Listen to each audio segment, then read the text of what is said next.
Sugar BP ఉన్న pregnant ladies 9 నెలలు నిండిన తర్వాత ఎటువంటి జాగ్రత్తలు తీసుకోవాలి, వాళ్ళకి ఏమేమి రిస్క్స్ ఉంటాయి? నమస్తే, నేను మీ డాక్టర్ పద్మలత, యారాసి మాతృత్వ fertility centre and Akshaya hospitals Proddatur. Sugar ఉన్న పేషెంట్స్ కానీ బీపీ ఉన్న పేషెంట్స్ కానీ 9 నెలలు నిండే కొద్దీ వీళ్ళని హై రిస్క్ ప్రెగ్నెన్సీ అని అంటామండి. ఈ రెండు చాలా ఖచ్చితంగా కంట్రోల్లో ఉండేటట్టు చూసుకోవాలన్నమాట.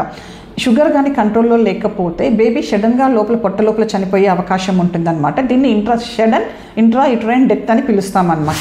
అలాగే ఉమ్ము నీరు కూడా ఎక్కువ ఉండే ఛాన్స్ ఉంటుంది వీళ్ళల్లో. నెక్స్ట్ వచ్చేసి బీపీ ఎక్కువగా ఉన్నప్పుడు బేబీ ఐయూజీఆర్ అంటే ఇంట్రా యూటరైన్ గ్రోత్ రిటార్డేషన్, పెరుగుదల సరిగ్గా ఉండదు పొట్టలో ఉన్న బేబీది. ఇంకొకటి ఏమన్నానంటే తల్లికి సడన్గా కళ్ళు మసకబారడము, చూపు పోవడము వీళ్ళకి, అలాగే వాయి రావడము, కంటిన్యూస్గా ఫిట్స్ త్రో చేయటము, ఇవన్నీ ఉంటాయండి బీపీ ఎక్కువగా ఉన్నప్పుడు. అలానే కాకుండా ఈ బీపీ ఎక్కువగా ఉన్న పేషెంట్స్లో సడన్గా ఉమ్మునీరు తగ్గిపోయే అవకాశం కూడా ఉంటుందన్నమాట. సడన్గా ఈరోజు వచ్చినప్పుడు బాగుంటుంది, నెక్స్ట్ డే వచ్చినప్పుడు ఉమ్మిడి తగ్గిపోయి ఉంటుందన్నమాట. వాళ్ళకు చూస్తే బీపీ కంట్రోల్లో ఉండదు, హై బీపీ ఉంటుంది వాళ్ళకు.